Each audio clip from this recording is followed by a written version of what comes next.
Good morning for me anyway, almost afternoon. Today is October 21st, and I'm here in Shenzhen, China. I'm in the elevator right now. We have another occupant here who's getting on. No, She's, 不可 no, 以，不可以。 okay, go ahead, bye bye. This is one thing you see. Some people are different in China. They say yes, they say no. She said, oh, no, 不可以.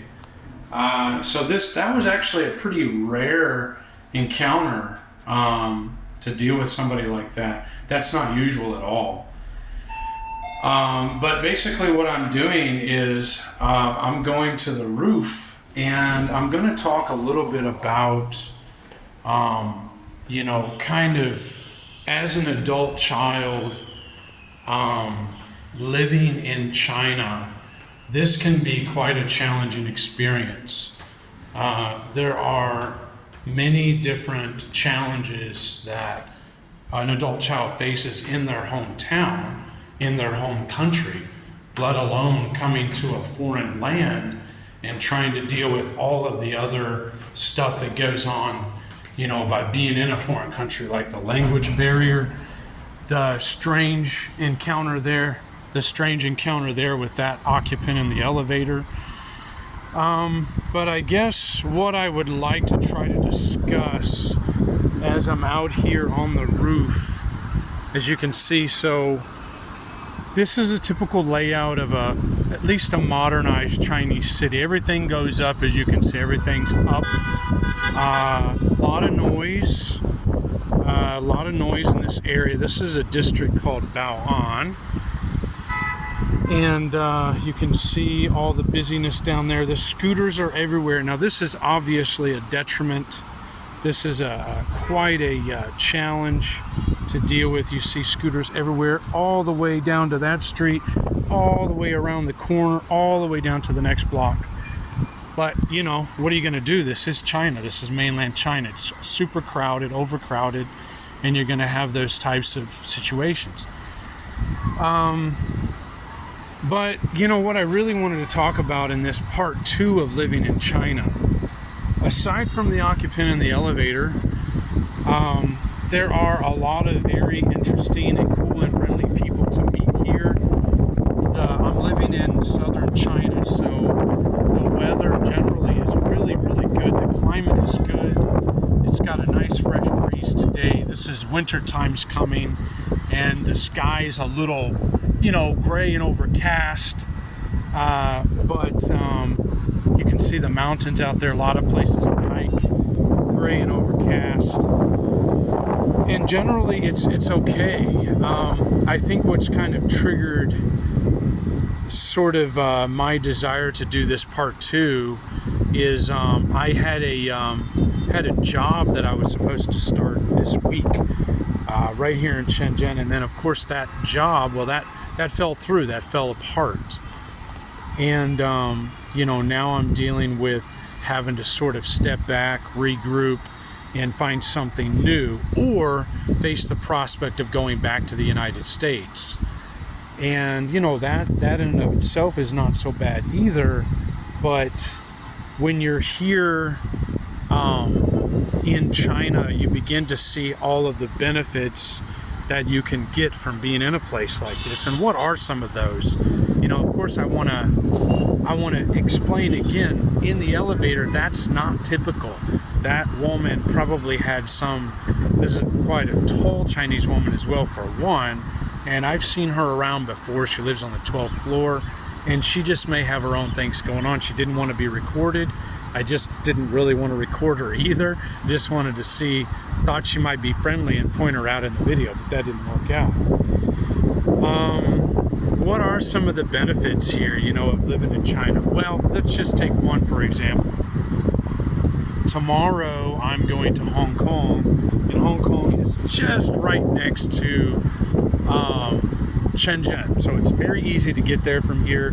It's about an hour to the border, and I'll hop across the border and I will go hiking with a girl that I've been seeing over there, and I'm excited about it. I'm looking forward to it. Gonna have a good time, and so I'm really looking forward to getting away from the city, getting out into the mountains, getting some fresh air, and doing that.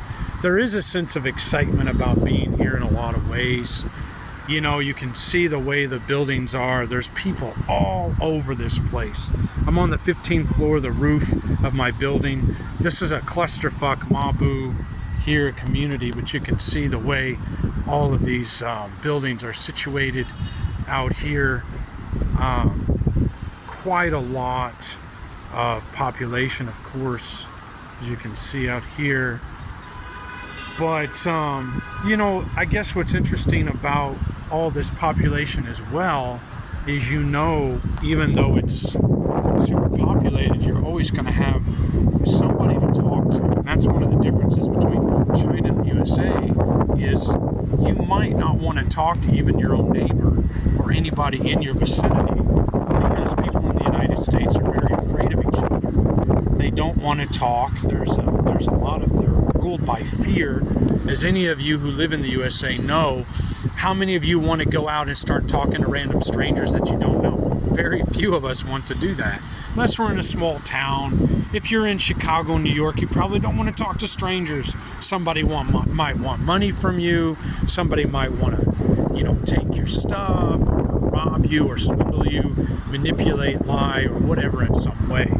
Maybe if you're a girl, you certainly want to be wary of talking to strange men. Obviously, that can be tricky.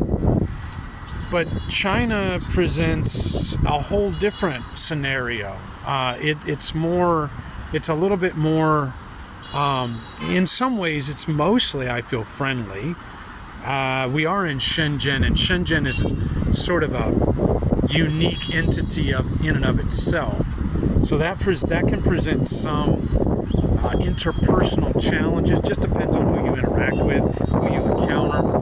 But generally, you have the ability to interact with a lot more people in a sort of per square foot or square meter of space. You're going to have a lot more chances to interact. The dating is going to be a lot better here, obviously, especially if you're into Asian girls, and some of you have yellow fever like I do, and you're going to be into, you know, dating the Asian girl. And you don't only have Chinese here. You've got Indonesian girls, Filipinos, Thai. You've got foreign girls from all around the globe in mainland China and right across the border in Hong Kong, Macau. All of these areas have got a lot of different kinds of people, you know, girls that you can date. So the dating is going to be better. The job market is kind of constricted, sort of, to, it's a little restrictive if you're a foreigner here. Generally, you're going to be a teacher. You may have some IT opportunities or possible entrepreneurship, business, things of that nature. Some of that's a little harder to get into and make it lucrative. So a lot of us come here in kindergarten teacher, English teacher, science, maybe some chemistry, if you can find it. And so there are some job limitations, but there are a lot of them simply because you are a foreigner and they're going to need native English speakers. So you have that going for you as well. Although you might be a little, you know, you can't just hop in a truck, probably more than likely start driving a truck or working as a scientist here. Those are going to be harder gigs to get simply because of the language barrier and the policy. Everything's in Chinese, and that's going to be harder to do. Other benefits I'd say is just, like I said, I'm going hiking tomorrow. There is this sense of adventure and a lot more opportunity to just bop over to other parts of the world from here. So you have a lot more opportunity to do that. There was another guy up here who's pretty nice, actually. I've talked to him a couple of times. I was going to interview him, but I just decided to do, just me out here. You can see the plane out there. The airport's not that far from here. So more opportunity to, jump out and go see other parts of the world from China as your base. So China can be your base. You can jump out from here and go see all of Southeast Asia. I mean, all over China mainland as well. There's a lot of places you can see in mainland China just by being in China, obviously. Eastern Asia, Southeast Asia. a great place to jump off and go travel and adventure. So that's another benefit. America is very isolated. However, if you're in America, you've got all South America to go see. So in China, you've got Southeast Asia, which is very cheap, and you can make your home base in China, and then go explore Southeast Asia for cheap. If you're in America, a lot of us will use America as our home base and go explore South America, Central America, Dominican Republic, whatever, Puerto Rico and stuff, Mexico, as our cheap, sort of nice, interesting, new, adventurous places to go. Colombia and Peru, and there's tons of cool stuff to see down in those areas. Never been down in there, actually. Almost went to Mexico, and that's it. And I will hit South America too, but I haven't done so yet. But there's a little bit there for you. I don't want to make this video too long. There are other advantages, like I said, dating, the food. The food is probably cheaper. Yeah, it's starting to get to be about the same price, but it's cheaper in general, on average. The food's going to be a little cheaper. Going out and living is going to be a little cheaper to have fun and seek out entertainment. A lot more opportunity for that because there's so many more people. It's going to be more interesting and livelier. You don't need to drive here. If you're somebody who doesn't like to drive, you do not need to drive in China. And, some people love to drive. I don't particularly like to. But, if you don't like to drive, you don't have to worry about that here. You don't have to deal with driving. You can just hop the subway, the bus, walk around, bike, scooter. And what else can I say? Of course, there's a language barrier. If you really want to thrive in mainland China, you need to know some Chinese. And I can go out there and speak a little Chinese, and I can survive and say, wo yao, jega jega jega, whatever, wo yao, neuro fan, neuro tudo, I want some food, this kind of food, that kind of food, where do I go there? I'm not going to go into all the different, my Chinese isn't that good, but I can speak enough of it to survive, and I don't just freely speak it just to speak it. I only speak it when I need to do it, quite frankly. So I never really learned it officially. And, maybe that's good, maybe that's not, I don't know. But what prompted me to keep going with this series and being up here on the roof where you could really see China instead of being in my room, you see all the traffic flow down there. It's just crazy, all the scooters. It's a very fascinating place in many ways. The mall is right across. I see that mall right from my window. It's really cool and fascinating. It just depends on what you're looking for, but if you like Asian girls and you like adventure, China's a place to be. I mean, let's just be quite frank. This is exactly the place you want to come. If you like adventure and you like Asian girls, you got all kinds around here. The dating opportunities are pretty limitless. When I'm in the USA, I always feel like, wow, I'll be lucky just to get a heavy set, a fat girl or whatever, and I'll be lucky if I can get one of those. And that's not my style. It's not my type. But I'll be lucky to get one because it's just so much harder to date. For me, it's harder to date in the USA. I have found it to be a little bit more challenging.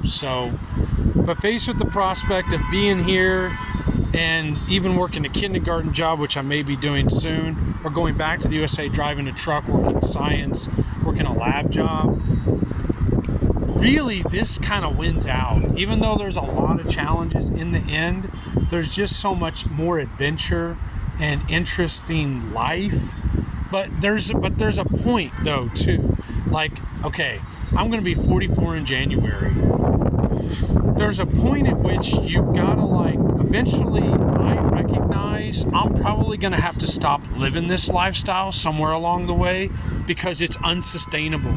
There's no good exit strategy for coming out of China and being able to transition into another country successfully.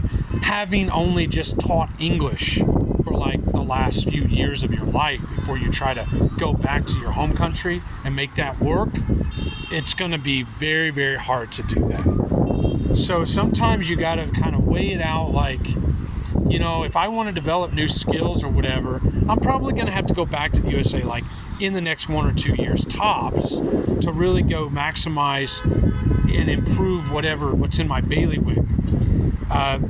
You know, beef up my skill set and go try to learn some new things, certifications, whatever it might be. Otherwise, I'm going to get stuck in China teaching English, and you're not going to be able to do anything else anywhere in the world. And you are going to be stuck in China if you don't want to be. That's going to be a problem. So these are things to think about and consider. But there's a little for you. I'm going to stop the video now. And thanks for being with me today. All the best.